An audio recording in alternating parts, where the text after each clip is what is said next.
Querido Deus Pai, aqui estamos e mais uma vez te pedimos a tua graça, a tua bênção para com as nossas vidas. Hoje, Senhor, todos aqui tiveram a vitória, Senhor, que tu permitisse, que tu deste, que tu proporcionaste. E por isso estamos hoje na tua casa, para louvar e para glorificar o teu nome. Outros não puderam vir, Senhor, mas que eles sejam abençoados, sejam alcançados com a tua bênção onde eles estiverem. Pai bendito, agora prepara o nosso coração para receber tua palavra. Tira da nossa mente todo o impedimento, toda a resistência, para que possamos compreender aquilo que tu vai ministrar através do teu servo nesta noite. Pai Santo, e assim, Pai, ao teu servo que vai ministrar, continua dando a ele a sabedoria da tua palavra, a facilidade para entender, compreender e assim transmitir a todos nós. Deus, nos prepara e ao sairmos da tua casa, saiamos com um entendimento maior, com a compreensão melhor, ó Deus, e sabendo que essa é a tua vontade para com as nossas vidas. Oramos a ti agradecidos por tudo, em nome do teu Filho amado Jesus. Amém. A paz do Senhor, meus irmãos. É sempre uma alegria, estar com vocês. Já virou hábito, estar por aqui. Então parece que eu sou da igreja mesmo, estou sempre aqui. Salmo 73, verso 25, que já foi lido, que diz: a quem tenho eu no céu, senão a ti, e na terra não tem quem eu deseje além de ti. Meus amados, esses salmos é o Salmo 73 de Asaf, que era regente do coral, e por um momento ele começou a olhar em sua volta, e ele começa a prestar atenção na vida dos ímpios, daqueles que não servem a Deus. E ele percebeu que estas pessoas prosperam, passam pela vida sem tantas dificuldades, não tem tantas lutas assim, não tem tantas batalhas, e a vida deles parece que é uma vida um tanto quanto sossegada. Então Asaf, ele começa a olhar para estas coisas, e ele mesmo disse assim: eu tinha inveja dos soberbos, e os meus pés quase se desviaram. Isso aqui é a luta da carne e do espírito, a nossa natureza fragilizada, que muitas das vezes fica olhando as coisas que acontecem com as outras pessoas, e nós começamos a achar que não temos o favor de Deus, porque as coisas também não estão acontecendo conosco. Então Asaf, mais profundo ainda, ele estava se baseando na vida daqueles que não serviam a Deus.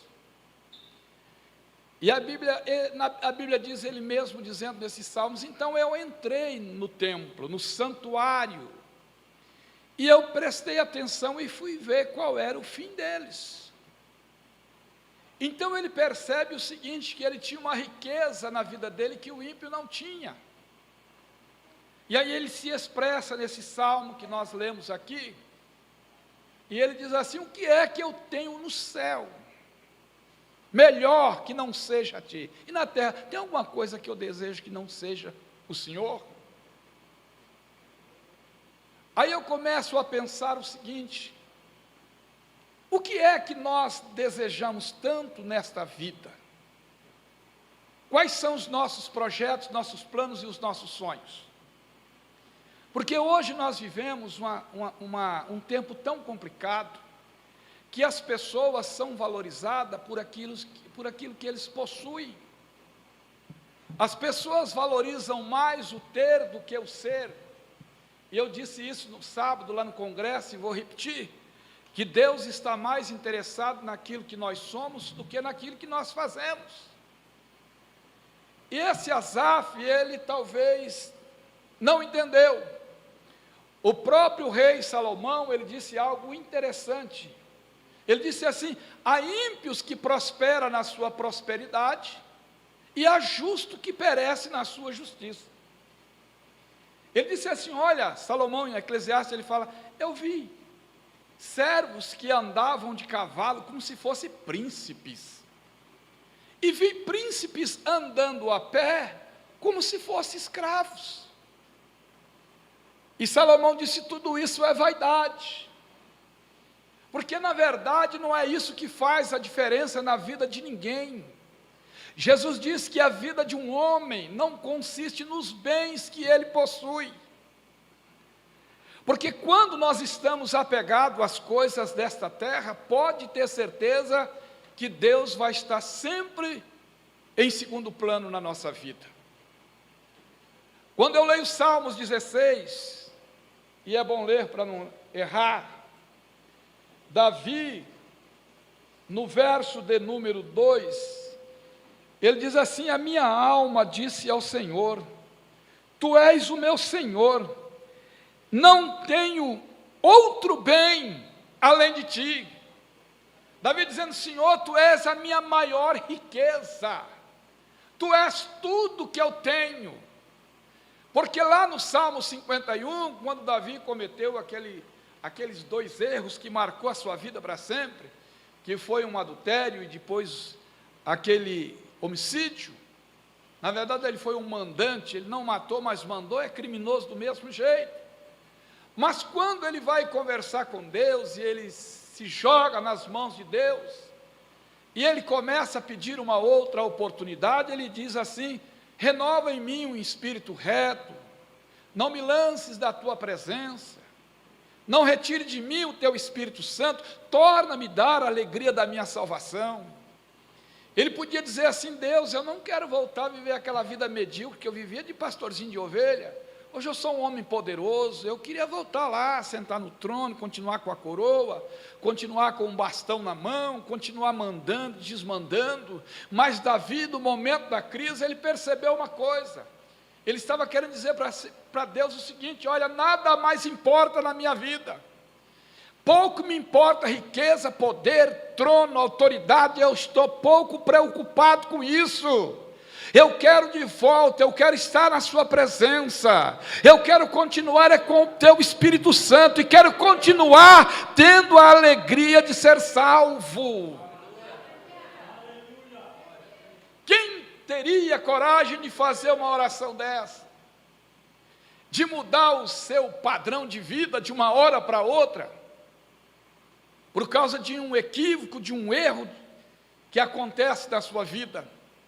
Davi, o que ele mais queria, o que ele mais interessava agora, era reconquistar o coração de Deus, era voltar para o lugar de onde ele nunca deveria estar, que era a presença do Deus Todo-Poderoso.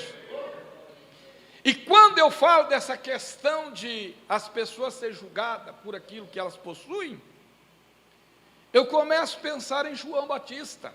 Se ele vivesse hoje no nosso tempo, alguns testemunham a respeito de João, as pessoas iam dizer que João foi um fracassado,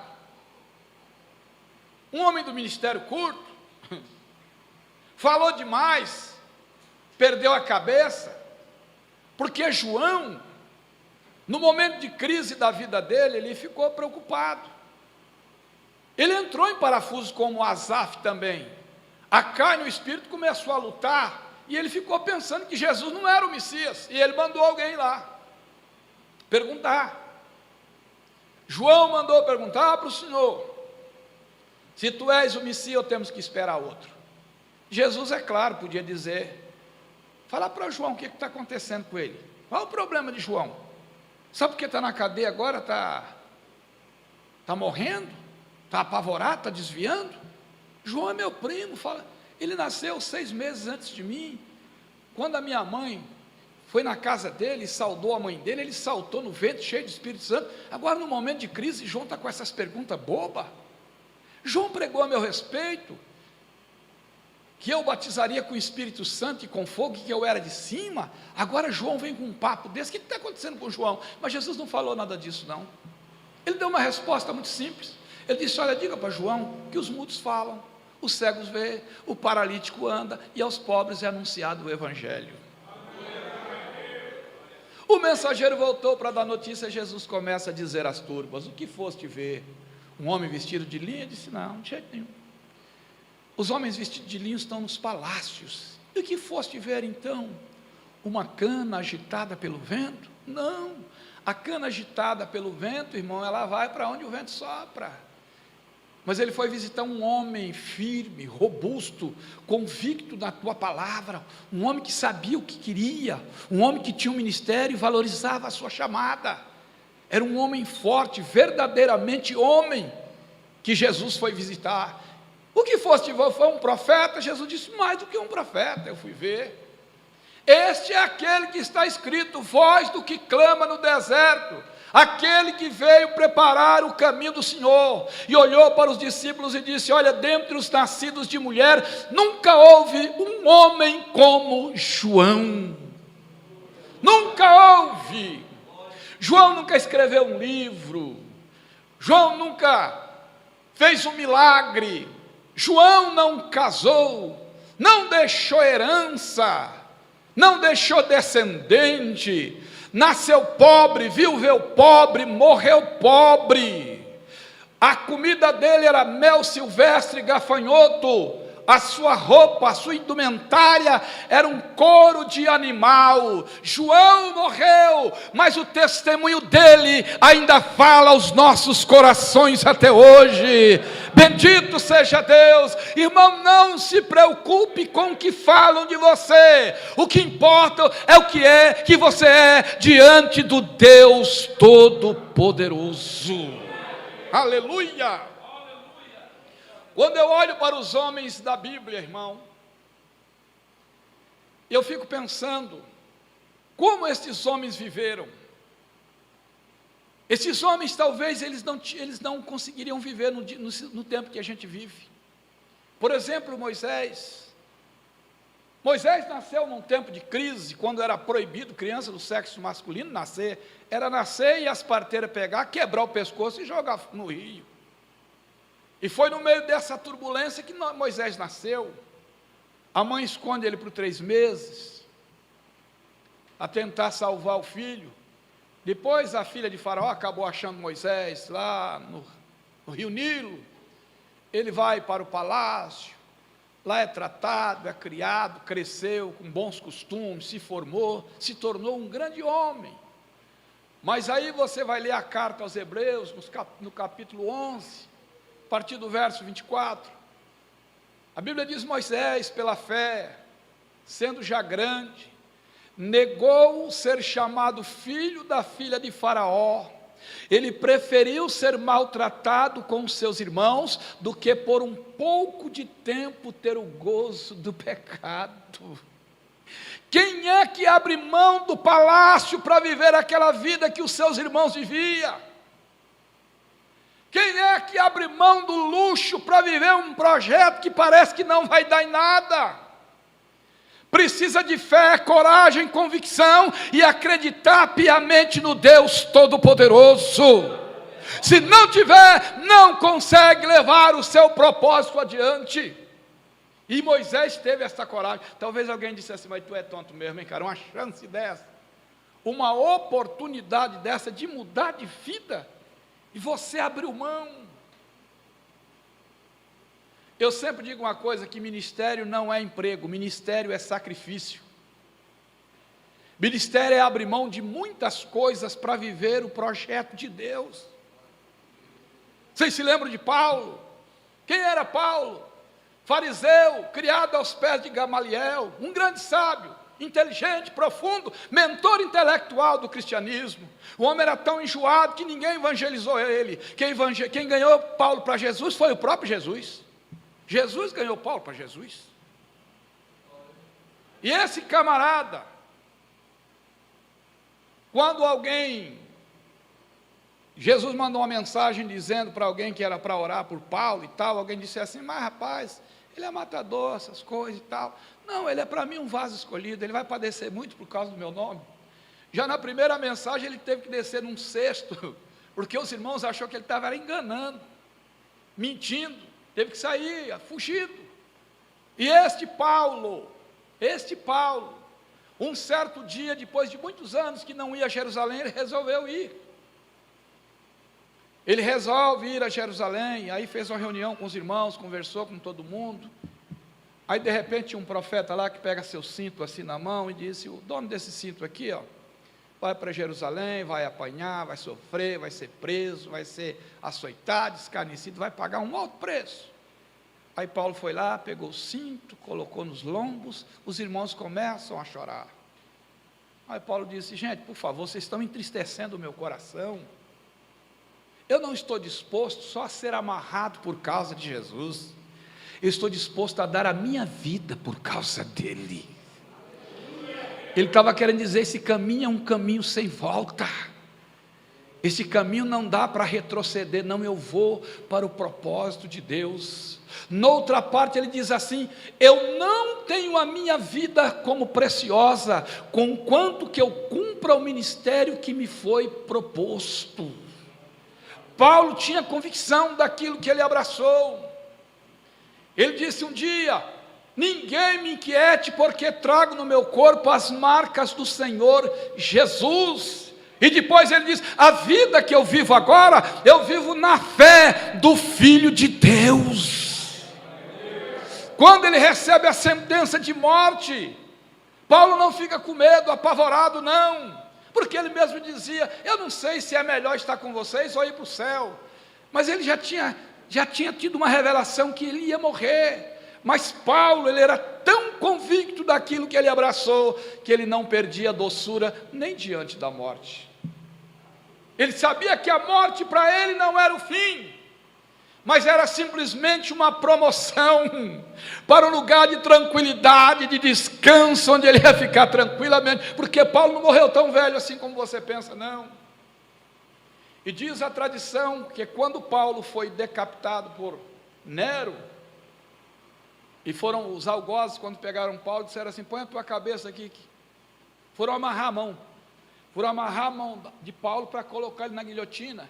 Ele falou: não precisa amarrar a minha mão não, aqui está a minha cabeça. Ele mesmo colocou a cabeça debaixo da guilhotina. A guilhotina desceu, o corpo para um lado, cabeça para o outro. Mas eu tenho certeza que eu vou chegar no céu, e eu vou ver Paulo de cabeça e tudo, adorando a Jesus, o Cordeiro de Deus, que está sentado no trono.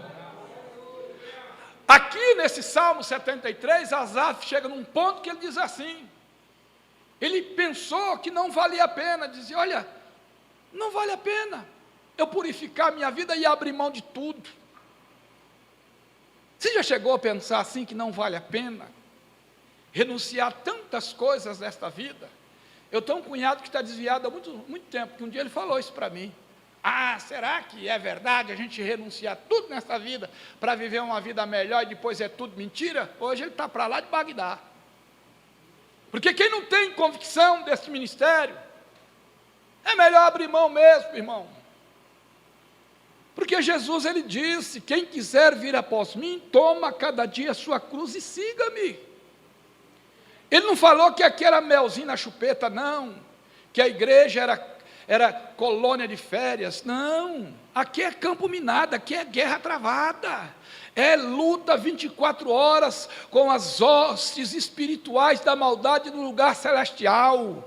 A nossa guerra não é com partidos políticos, porque o nosso Brasil ele está polarizado, então há muitas guerras, pessoas brigando por causa de alguns parentes, um não fala com o outro, porque um é Bolsonaro, o outro é Lula, e aquela coisa toda, é uma confusão danada, todo mundo polarizado, outros brigando por causa de ministério. Ah, você congrega no ministério, tá, nem olha na minha cara, aquela coisa toda. A nossa briga não é com seres humanos, não, a nossa briga, a nossa luta é contra as hostes espirituais da maldade, meu irmão. E essas hostes da maldade, ela quer que você entenda que não vale a pena servir a Deus, que você fez uma coisa errada em aceitar a Jesus e deixar as coisas desta vida para servir a Deus. Mas não vai na conversa do diabo não, que você sabe quem você serve, você sabe quem é teu Deus. Eu sei quem é o meu Deus, e vale a pena servir a Deus.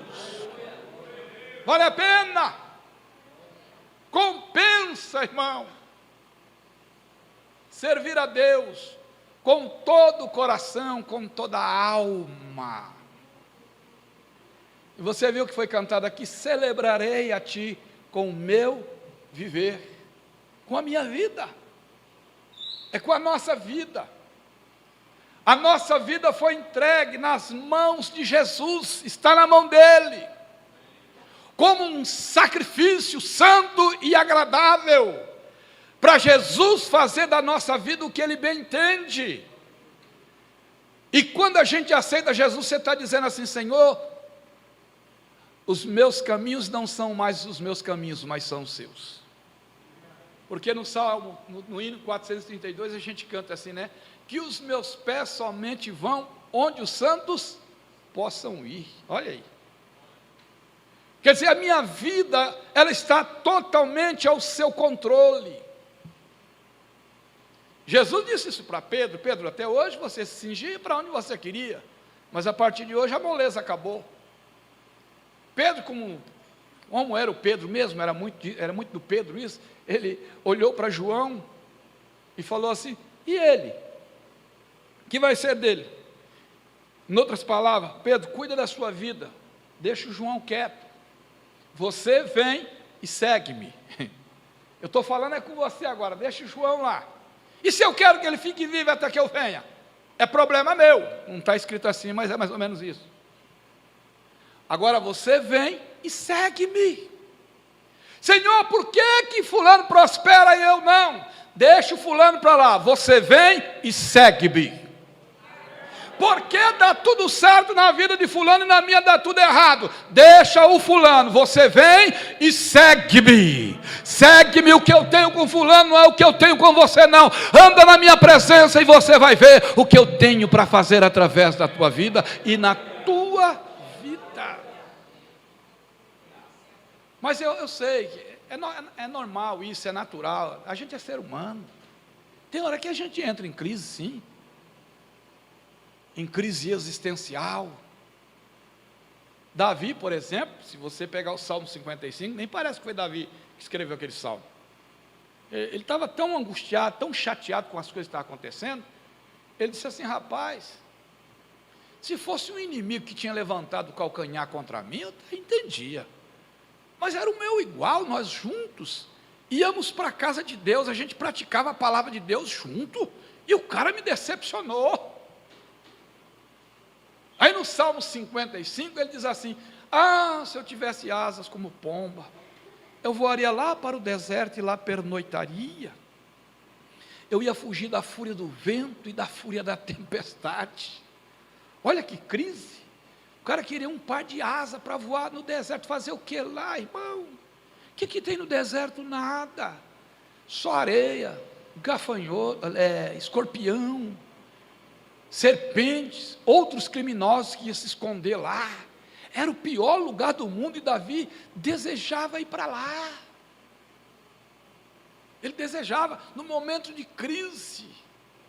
Moisés também teve o seu momento de crise, quando ele ficou tão angustiado. Ele disse: Senhor, esse cargo é pesado para mim demais, eu não estou aguentando não. Eu parei alguma pessoa por acaso para eu ficar sofrendo na frente desse povo? Foi Moisés que falou isso.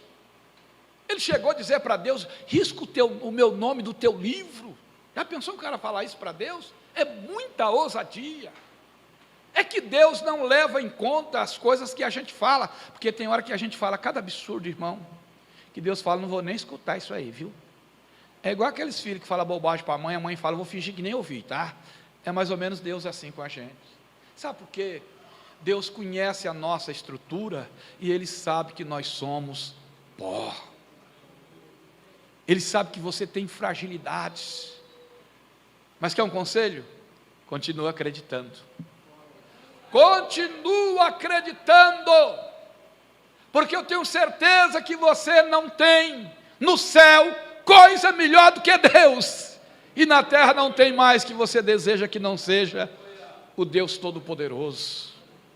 Abraão teve os seus momentos de crise, Jacó teve os momentos de crise, Isaac teve os seus momentos de crise, até Jesus chegou a dizer: eu estou angustiado até a morte, mas o que eu vou dizer? Pai, me livra desta hora? Não, eu vim foi para isso mesmo, E quando ele caiu com a cruz, que a mulher disse, coitado, ele disse, de mim não, coitado de vocês, desta cidade, porque vocês não sabem qual será a visitação, vão cercar vocês com trincheiras, e vocês vão dizer, montes, rochedos caia sobre nós, ai das grávidas, ele dizendo.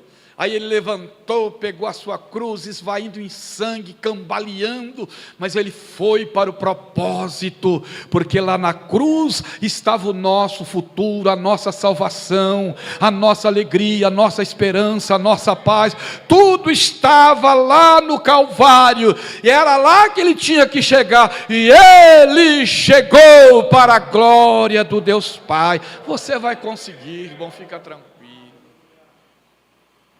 Essa crise vai passar, tudo passa, né? Nada é para sempre, né? Tudo passa, e depois você vai cantar o hino da vitória. Mas você sabe que tu tem uma riqueza, dentro de você, nós temos uma riqueza imensurável, e o seu inimigo, o nosso inimigo, quer que você entenda que você não vale absolutamente nada, que você não tem nada. Porque no tempo em que nós vivemos, as pessoas valorizam outras coisas.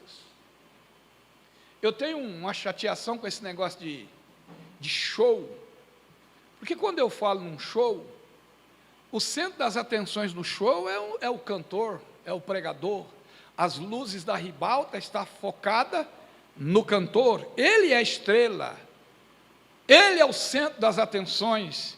Eu prefiro falar em culto, porque culto, o centro das atenções é Jesus, é Ele que é adorado, é Ele que é glorificado, é Ele que é exaltado, porque Ele é a razão da nossa existência.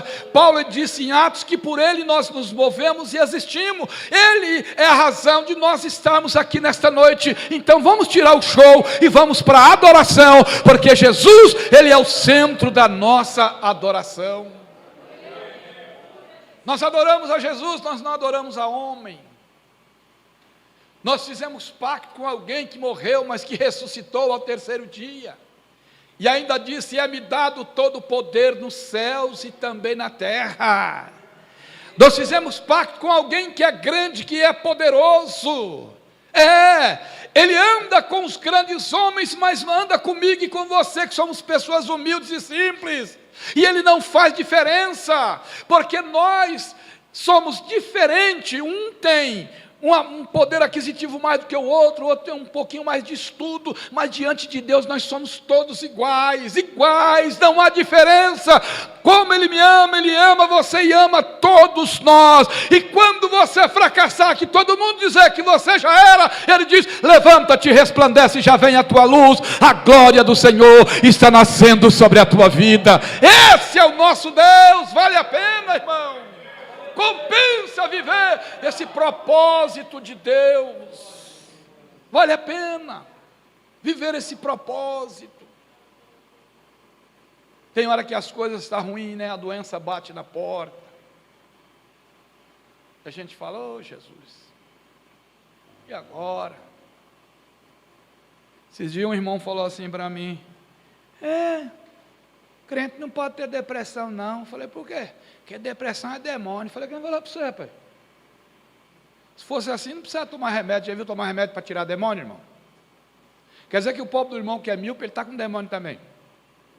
O irmão que pega malária foi o capeta que mordeu ele, então. Que besteira, irmão. Depressão é doença, irmão.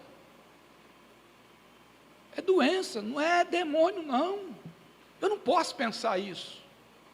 Eu nunca passei por esse trem, mas teve gente aqui que chegou pertinho, né? Bateu na porta ou não? Síndrome de pânico, ficou assustado, assombrado. Uma vez um caminhão bateu do lado do meu carro, só me arrastando. Eu fiquei traumatizado, irmão, não podia ver um caminhão. Se alguém soubesse, ia falar que eu estava com demônio. Mas eu fiquei assustado, assombrado. Pelo amor de Deus. Eu já sofri acidente, estava dentro de um ônibus uma vez, quando eu peguei no sono, eu sei que foi um negócio tão complicado, O rapaz que estava comigo arrebentou a boca, assim, a boca dele cortou toda assim, que dava para ver os dentes do cara com a boca fechada. E eu me arrebentei todinho, era dia 23 de dezembro, faltando 2 dias para o Natal, me arrebentei todo. E naquela época era pior ainda, que crente quando sofria acidente era coisa do cão mesmo, o crente estava desviado. Era a mão de Deus sobre o crente. Falei, não pode ser Deus me castigando, porque senão ele tinha me matado, mas eu não morri. Eu glorifiquei a Deus, porque aquilo foi um livramento. E é engraçado que o ônibus estava fazendo um barulho, parece que o tanque ia explodir. Eu estava com uma mala assim, umas malas de alumínio que a gente usava antigamente. Eu tinha ganhado uma oferta tão gorda, o cara ficou tão gostando de mim, que deu um tanto de dinheiro para mim, estava tudo dentro da mala. E todo mundo correndo com medo do ônibus explodir, eu estava procurando ela a mala, mancando uma perna, cadê minha mala, cadê minha mala? O meu companheiro, tu é doido, rapaz, está atrás de mala nessa hora? Eu digo, não, vou levar minha mala, que é isso? E estou aqui contando história para a glória de Deus, irmão. Você tem uma riqueza, nós temos uma riqueza, que o mundo não pode ter. Fica tranquilo, não se baseia na vida de ninguém não, fica na sua. Você tem a graça de Deus. Paulo, tadinho. Paulo, quem era Paulo? Paulo mesmo. Você acha que alguém ia ter coragem de contar isso aqui? Olha, eu tenho um espírito, eu tenho um espinho na carne, Paulo dizendo. E se você for procurar os teólogos falando sobre o espinho na carne de Paulo, irmão, tem cada absurdo que as pessoas falam, que sinceramente não dá nem para falar, viu, irmão? É impublicável o que as pessoas falam. O espinho na carne na vida de Paulo. Aí diz assim, olha, eu tenho um espinho na carne. Aí ele diz assim, Deus me deu um espinho na carne para eu não me exaltar pelas excelências das revelações que eu tive. Porque ele começa a contar um papo lá, que não sei o que ele conheceu um homem que não sabe se na carne ou no espírito, que foi até o terceiro céu, viu coisas inefáveis que o homem não podia contar. Ele disse que conheceu um homem, aquela que era ele mesmo. E ninguém teve mais revelação profunda do que Paulo. Paulo teve a revelação de como vai ser o arrebatamento da igreja. Ele teve, se você vê Tessalonicenses, ele traz a revelação. O mesmo Senhor descerá do céu com alarido, trombeta, com voz de arcanjo e trombeta de Deus, os mortos ressuscitarão primeiro. Quem revelou isso para Paulo? Em Coríntios capítulo 15, no capítulo 15 ele começa a trazer essa revelação. Na verdade nem todos dormiremos, mas seremos transformados. Aquilo que é corruptível se revestirá da incorruptibilidade, aquele negócio todo, e ele conta os negócios profundos, ele teve várias revelações, então era ele mesmo, mas ele disse, olha, tinha um espinho na carne, e eu orei 3 vezes, aí ele disse assim, um mensageiro de Satanás me esbofeteava, aí dizendo, mas esse Paulo é um desviado mesmo, o capeta bate nele todo dia, e eu pedi para Deus me curar, tirar aquilo de mim, e Deus me deu uma resposta, a resposta foi, Paulo, Paulo, a minha graça te basta, porque o meu poder se aperfeiçoa na fraqueza. Porque quando eu penso que eu estou forte, eu estou fraco, mas quando eu penso que eu estou fraco, eu estou forte. Irmão, se contenta, irmão, fica tranquilo. Quem era Paulo? Ele era melhor do que eu, melhor do que você. Ele era melhor do que nós. Suportou a carga, nem se preocupou com o espinho na carne.